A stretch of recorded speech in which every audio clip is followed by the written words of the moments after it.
O julgamento do FGTS pelo Supremo Tribunal Federal iniciou neste dia 20 de abril de 2023.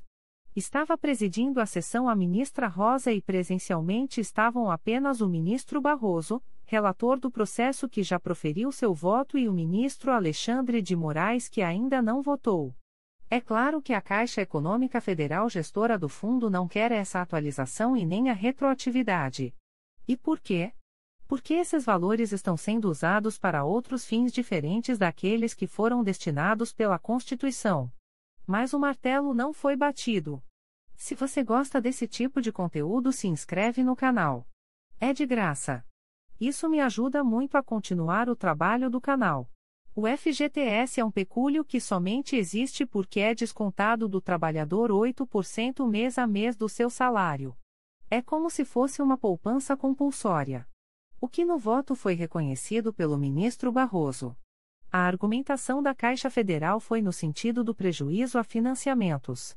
Preocupado somente com a utilização do dinheiro do trabalhador que é gestora e que empresta a baixo custo ou a maior custo.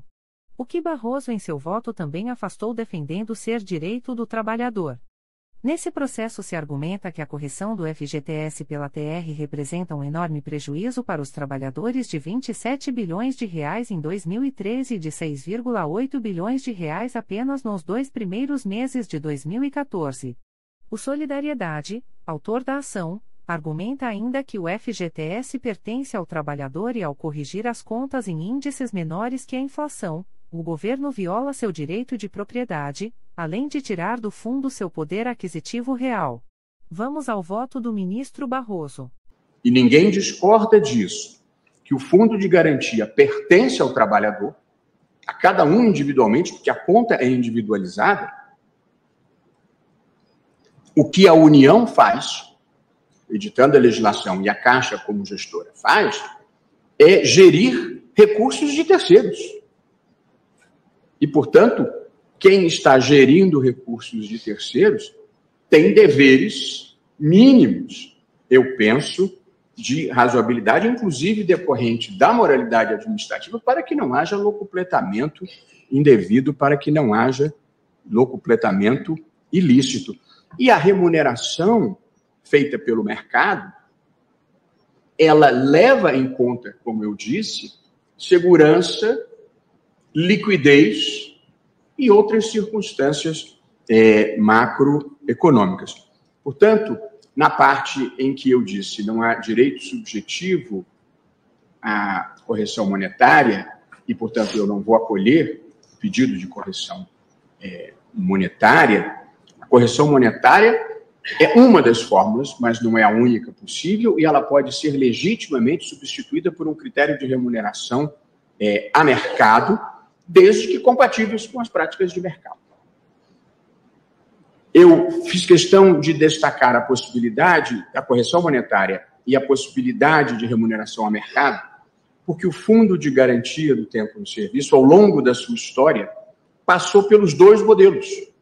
Houve um modelo de correção monetária, implantado inicialmente pela Lei 8.036 de 90, portanto, o modelo inicial era um modelo de indexação que previa a correção monetária de acordo com a caderneta de poupança.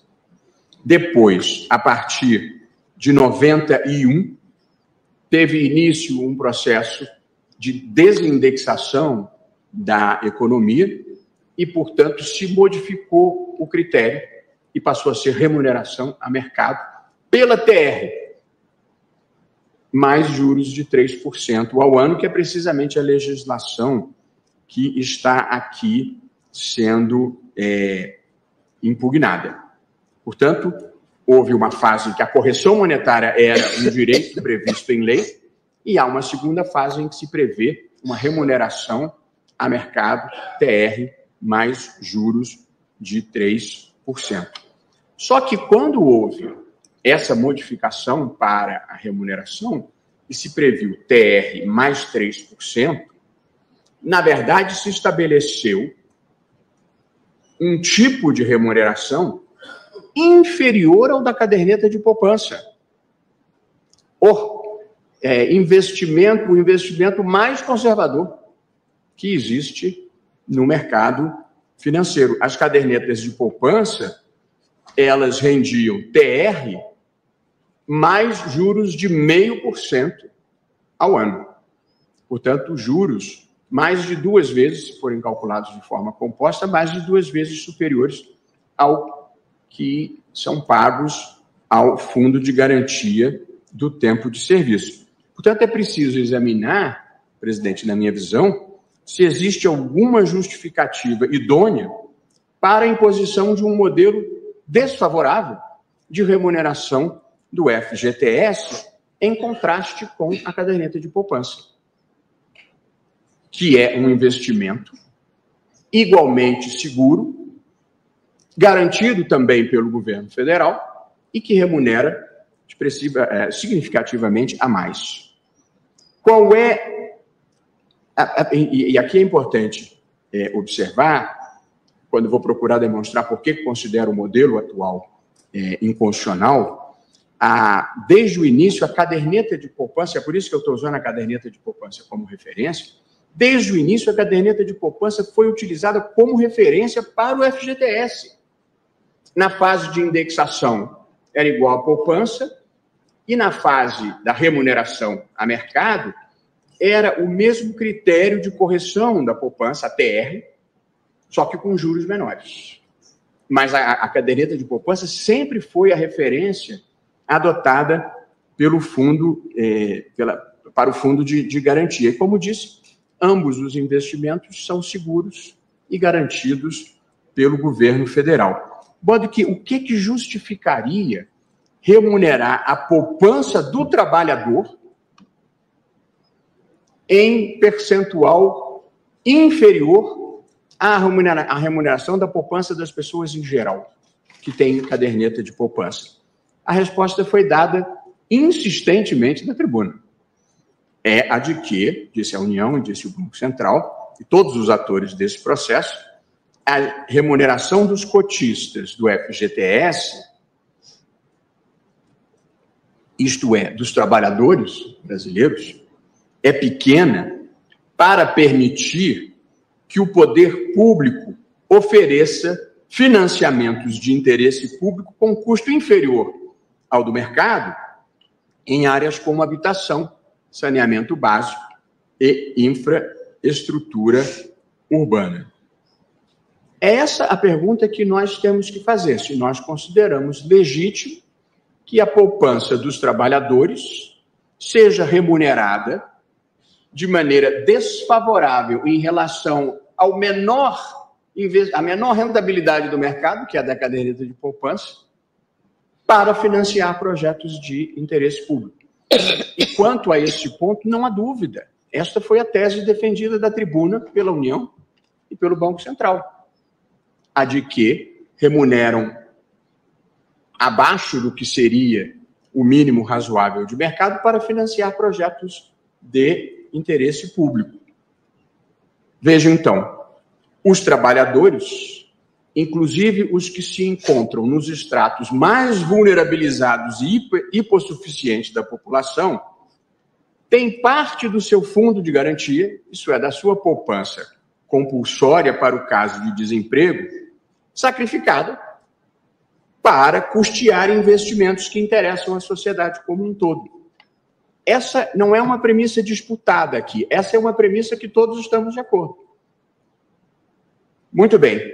Aqui eu pediria, presidente, às pessoas de classe média alta, uma gota de empatia, que não é difícil nesse caso. Imagine a alta classe média brasileira que investe em renda fixa, em fundos de ações, em fundos de multimercado e em câmbio, e tem lá os seus investimentos. Se de repente viesse uma regra que dissesse assim, todas essas suas aplicações terão uma rentabilidade pré-determinada, abaixo da poupança, porque o país está precisando fazer investimentos sociais importantes. O que aconteceria se hoje se editasse esta norma dizendo isso? O mundo ia cair. Confisco, violação ao direito de propriedade, coletivismo, daí para baixo. Pois é exatamente isso que está acontecendo aqui. É exatamente isso que se faz aqui. Uma aplicação financeira compulsória, muito semelhante à poupança, em que os cotistas são forçados a aceitar uma remuneração extremamente baixa e inferior a qualquer outra aplicação de mercado, sem ter liquidez. Porque a poupança, o titular da poupança pode tirar o dinheiro lá e colocar em ações, se ele quiser, ou colocar em câmbio, ou colocar onde... Mas o titular do FGTS não pode. Portanto, o tomador desse dinheiro, seja a União, seja a Caixa que faz a gestão, não corre nenhum risco de saque desordenado. O dinheiro fica lá paradinho. E a regra, normalmente, no mercado financeiro, é quanto menor a liquidez, maior a remuneração, e não o contrário. Portanto, o que ocorre aqui, respeitando todas as posições contrárias, é uma funcionalização da propriedade privada dos trabalhadores, que também têm direito à propriedade privada, em circunstâncias que, a meu ver, ultrapassam o limite do que seria razoável. Porque impõe a um grupo hipossuficiente o custo integral de uma política de interesse coletivo, sem remuneração condizente com essa situação. Na minha visão, sempre respeitando as visões contrárias, os argumentos contrários, nós temos aqui um problema que eu estenderia até a dignidade humana. Nós temos um problema de imperativo categórico. Uma das versões do imperativo categórico kantiano é: ninguém é um meio para realizar os fins dos outros. Todas as pessoas são um fim em si mesmas, e não um meio para realizar fins alheios. E quando você apropria o dinheiro do trabalhador sem remunerá-lo adequadamente para atingir fins públicos, você simplesmente transformou ele num meio para fins da sociedade que não aproveitam o interesse dele. E o imperativo categórico kantiano é a regra mais elementar de ética pública e privada. Eu reitero aqui, presidente, a necessidade de igualdade. Se nós fizéssemos isso com as pessoas que têm os seus próprios investimentos, porque esse é dinheiro do trabalhador, está na Constituição, com os altos investimentos, as pessoas vão pegar em armas.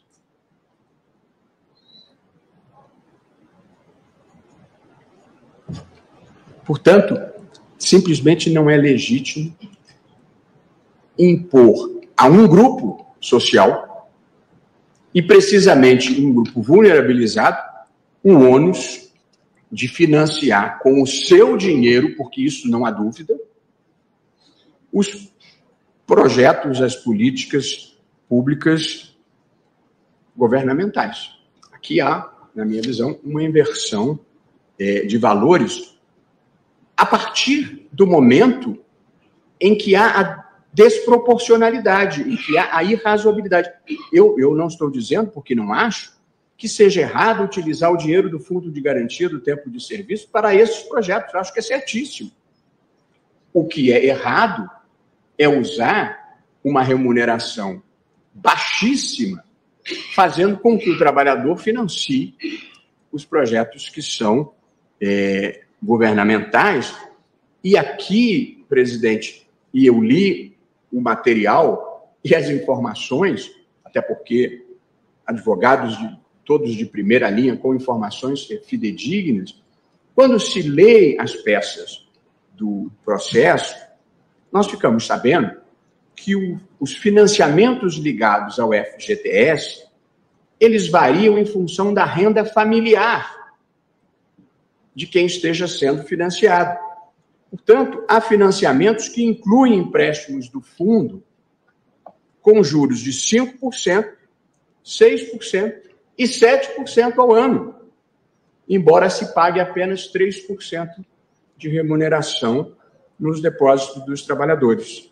De modo que sacrifica-se a rentabilidade do saldo do trabalhador, que muitas vezes percebe salário mínimo, para financiar a moradia de famílias com rendas mensais de até 9 salários mínimos. É um caso típico de subversão da justiça social que nós todos buscamos, os mais pobres financiando e os mais abastados em muitas situações. Recentemente, presidente, dando-se conta desse absurdo, e aqui não tem nenhuma conotação ideológica, é só olhar os fatos e saber o que é minimamente certo.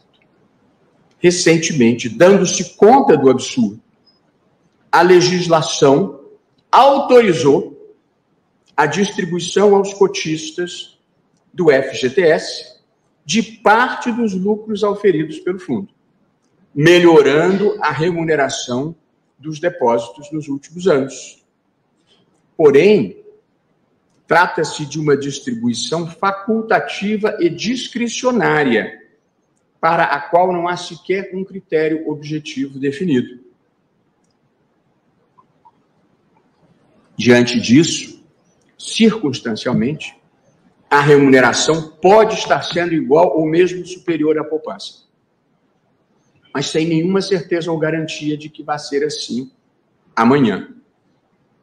Meu encaminhamento, portanto, presidente, é o seguinte: a União, ao lidar com as consequências da inflação, pode optar por mecanismos de indexação ou pode optar por critérios de remuneração do investimento de terceiros que lhe cabe gerir por mecanismos de mercado, pela lógica de mercado. Porém, uma vez feita a escolha por um mecanismo de remuneração em vez de indexação, o critério de remuneração não pode destoar inteiramente do que se pratica no mercado para investimentos semelhantes. Relembrando sempre, o fundo de garantia é um recurso de propriedade do trabalhador, não é um recurso público, com natureza de um direito constitucional social provido de garantias iguais ou maiores do que as da caderneta de poupança, sem o direito do cotista sacar a qualquer tempo. De modo, presidente, sou convencido, porque me parece suficientemente óbvio, que a remuneração do Fundo de Garantia do Tempo de Serviço não pode ser inferior à da caderneta de poupança, sob pena, na minha visão, de confisco, de apropriação ilegítima de um direito de propriedade do trabalhador em violação ao seu direito social, de uma garantia de recursos suficientes para o futuro ou para um caso de desemprego. Isso significa, presidente, que a sociedade pode ter que arcar com maiores valores, caso deseje financiar obras de interesse público a baixo custo. Nada mais justo do que onerar todo mundo, sobretudo os que têm mais, com o custeio de providências que são do interesse de toda a comunidade. É isso que se chama justiça social. Todo mundo, inclusive os mais abastados, pagando pelos projetos de interesse coletivo.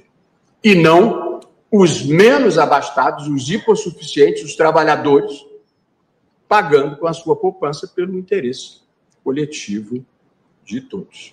Por essas razões, presidente, fugindo da indexação, que o Supremo não considera um direito constitucional e que já trouxe consequências negativas, eu estou propondo um julgamento de procedência parcial do pedido, interpretação conforme a Constituição dos dois dispositivos impugnados, o artigo 13 caput da Lei 8.036 de 90 e o artigo 17 caput da Lei 8.177 de 91, de modo a determinar que os depósitos do Fundo de Garantia do Tempo de Serviço fazem jus à remuneração anual mínima, pelo menos igual ao rendimento da caderneta de poupança.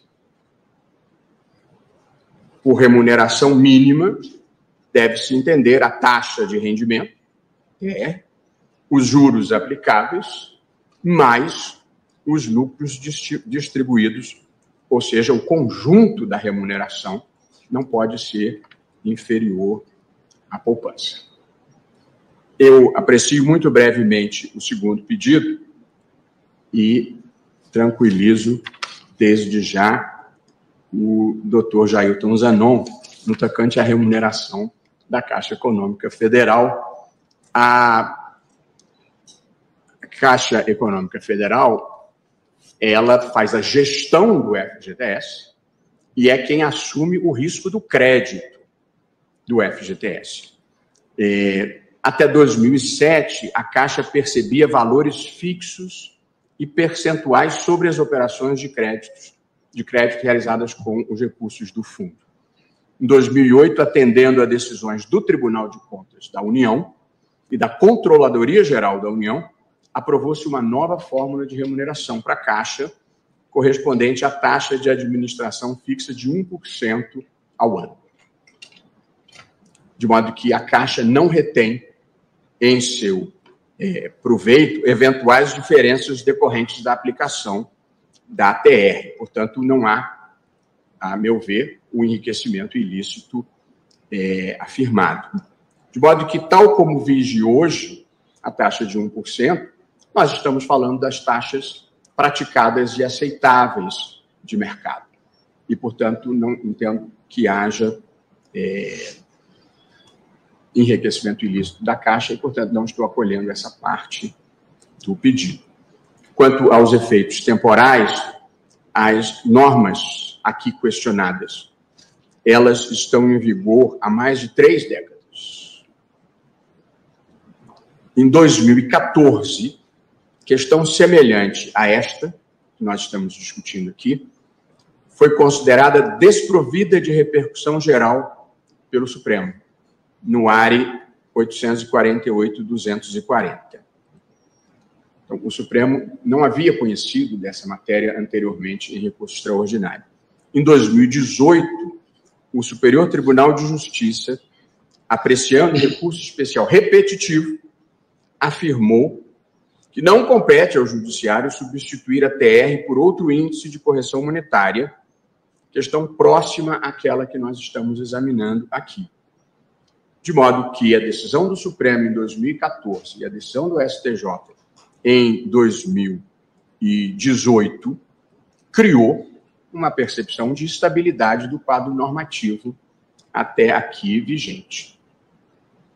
E, portanto, eu penso que por questões, presidente, de segurança jurídica e de relevante interesse econômico, impõe-se que a presente decisão só produza efeitos prospectivos, efeitos ex nunc, efeitos daqui para frente, para significar que daqui para frente não é possível remunerar o Fundo de Garantia do Tempo no Serviço por valores inferiores ao da caderneta de poupança. Portanto, a partir da publicação dessa ata, eu não estou lidando, na minha decisão, com as situações pretéritas. De modo que o meu voto estabelece que daqui para frente a remuneração dos depósitos do FGTS não pode ser inferior à da poupança.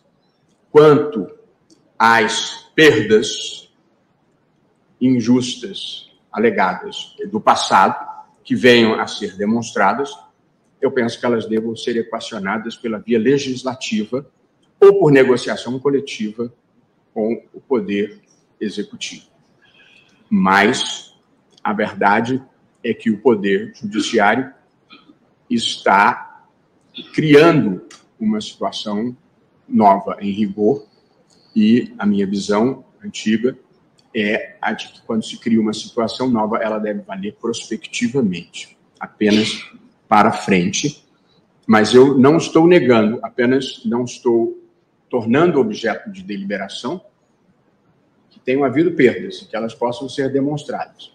Mas Esta parte, sim, eu penso que só comporta solução legislativa, se o Congresso achar que deve se manifestar, ou uma negociação com o próprio governo federal. Leio, portanto, presidente, o resumo do meu voto, tal como consta da ementa, e aí concluirei. Ação direta de inconstitucionalidade, na qual se questiona o critério de remuneração do FGTS correspondente à taxa referencial e juros capitalizados de 3% ao ano. Sustenta-se que a TR não constitui índice de correção monetária, de modo que a fórmula gera perdas aos trabalhadores, uma vez que os saldos não acompanham a inflação. Essa é a alegação da inicial. E digo eu, a Constituição não impõe um dever genérico de indexação da economia como forma de proteção do direito de propriedade. Cabe ao legislador optar ou não pela correção monetária, os índices a serem adotados e a forma de sua incidência. E cito os precedentes do tribunal. 3. Nas aplicações financeiras como o FGTS, é lícito lidar com o risco inflacionário alternativamente por meio de correção monetária ou previsão de uma remuneração razoável do capital, à semelhança do que faz o mercado com relação a outros investimentos. A TR é um critério de remuneração. Entretanto, a remuneração de qualquer investimento financeiro deve ser proporcional aos riscos assumidos e à sua liquidez. O FGTS se assemelha a uma poupança forçada, de titularidade do trabalhador, oferecendo níveis de segurança semelhantes e liquidez inferior à caderneta de poupança. Em tais condições, não pode ensejar remuneração menor do que a da caderneta. Existe a alegação de que os recursos do Fundo de Garantia são utilizados para fins sociais relevantes, como financiamento habitacional, saneamento e infraestrutura urbana. Porém, existe um direito à igualdade perante os encargos sociais. Não se pode impor os custos de uma política pública de interesse geral da sociedade exclusivamente aos trabalhadores, grupo composto pelos estratos mais vulneráveis e hipossuficientes da população, sem violar o direito à igualdade. Tampouco se pode atribuir aos que têm menos o custeio dos interesses de todos, sem subverter critérios mínimos de justiça social. Princípios da razoabilidade, proporcionalidade, moralidade e boa-fé objetiva. E aqui quero deixar claro, presidente, que da decisão, o encaminhamento que estou propondo, não há cadáver no armário, porque não há passivo a ser pago, salvo numa eventual negociação política. Portanto, a nossa decisão não cria um passivo. E, em rigor, sequer modifica o status quo vigente nesse momento. Porque, segundo informa a Advocacia Geral da União, aqui muito bem representado pelo ministro Jorge Messias, desde 2019, pela aplicação dos novos critérios, não se remunera o Fundo de Garantia do Tempo no Serviço abaixo da caderneta de poupança. De modo que o que nós estamos fazendo é dizendo que não é possível retroagir a uma situação menos favorável do que a da caderneta de poupança. Portanto, nem há cadáver no armário, nem há impacto sobre a situação corrente do país, em que todos estão compreensível e justamente preocupados com a questão fiscal. Embora, na vida, a gente não deva promover o horror jurídico por medo do horror econômico. Mas aqui não acontece nenhuma coisa nem outra. Não há horror econômico e nós estamos fazendo o que eu considero a coisa certa, jurídica, que é impedir uma predestinação, eu diria, de parte da rentabilidade a que os trabalhadores têm direito. Portanto, julgo procedente, em parte, o pedido para, garantir que os saldos do fundo de garantia façam jus à remuneração anual mínima, incluindo rendimentos, juros e lucros, ao menos igual à da caderneta de poupança. E 2, estabelecer que os efeitos da presente decisão se produzirão prospectivamente a partir da publicação da ata de julgamento. A questão da ocorrência de perdas passadas somente poderá ser avaliada e equacionada por via legislativa e ou mediante negociação entre entidades de trabalhadores e o Poder Executivo. Minha tese de julgamento é a seguinte, presidente: a remuneração do FGTS não pode ser inferior à da caderneta de poupança. É como voto, presidente. O voto do ministro Barroso mesmo contemplou o que disse acima. Com relação a não ser o espírito da lei o uso do FGTS para qualquer outro fim, a exemplo de programas sociais. Todavia, no seu voto deixou claro que o que diz a Constituição é que o FGTS é do trabalhador e não deve ser usado para outro fim que não seja a segurança do trabalhador. Em caso de desemprego e as hipóteses de saque previstas na lei do FGTS. No entanto, negou o enriquecimento sem causa da Caixa Federal, que ainda teve a capacidade de alegar que um possível aumento na correção do fundo irá onerar os empresários. Barroso votou no sentido de que o reajuste do FGTS seja no mínimo reajustado pelos índices da poupança, como se fosse um piso, podendo-se usar outro índice mas nunca menor do que a poupança. Mas, para surpresa dos juristas, votou pelo efeito ex nunc. Isso quer dizer, daqui para frente, um verdadeiro absurdo. Porque é como se dizer que, olha, trabalhador, você que tinha 0 mesmo, continua com 0. Os anos trabalhados anteriores não interessa. Você que se aposentou e já sacou o fundo teve 0 desde 1999. Então deixa assim. De acordo com estimativas publicadas no Conjur, um trabalhador com 10 anos de carteira assinada e salário de 2.000 mensais pode receber mais de 5.000, caso a revisão da correção monetária, e a troca por um índice que mede a inflação, seja aprovada pelo STF. Já um trabalhador com os mesmos 10 anos de carteira e 8.000 de salário pode receber mais de 20.000 se a decisão dos ministros da Corte for favorável à classe trabalhadora. O valor exato, no entanto, depende do período de depósitos e saques efetuados. Nós militantes trabalhistas não queremos isso. Queremos INPC. Mesmo índice de reajuste previdenciário. E olha que é menor que o IGPM utilizado pelo Judiciário para uma indenização em pecúnia. Comenta a correção. Se você também defende índice maior e que os trabalhadores tenham o direito de receberem os atrasados. O ministro André Mendonça votou com o relator ministro Barroso e houve um pequeno debate. Vamos acompanhar.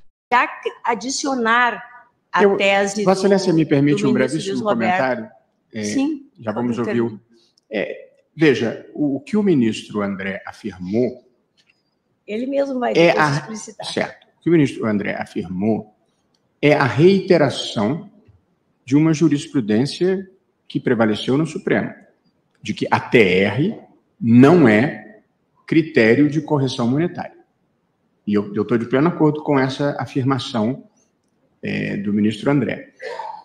Todavia, o que eu procurei pontuar na minha decisão é que o critério de remuneração do fundo de garantia deixou de ser a correção monetária e passou a ser um critério alternativo de remuneração de mercado. Essa remuneração de mercado é que eu disse, não pode ser abaixo da caderneta de poupança.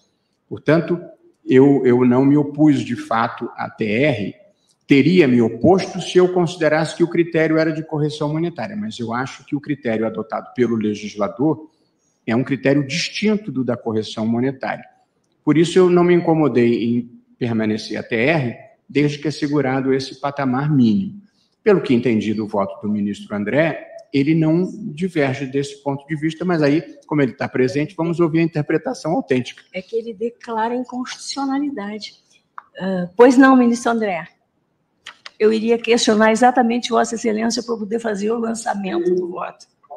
tentando eu convir nesse sentido na própria interpretação trazida a meu juízo pelo ministro Barroso. Eu considero que a TR, para fins de correção monetária, é inconstitucional. Agora, como um dos critérios que compõe a remuneração do fundo de garantia, junto a outros critérios, eu entendo que nenhum dos critérios trazidos hoje pela legislação consideram correção monetária.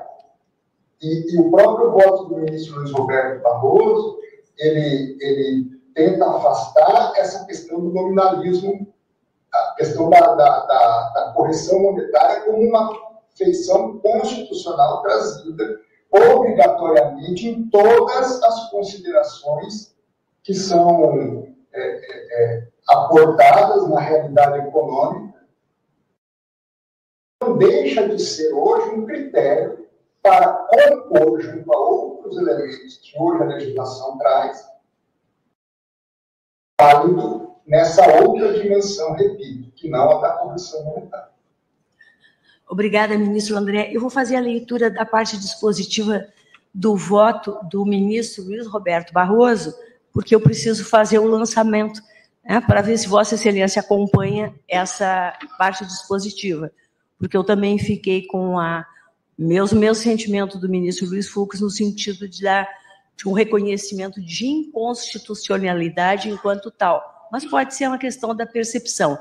Eu gosto muito de lembrar o Lacan, quando ele diz, eu sei o que eu digo, eu não sei o que você escuta.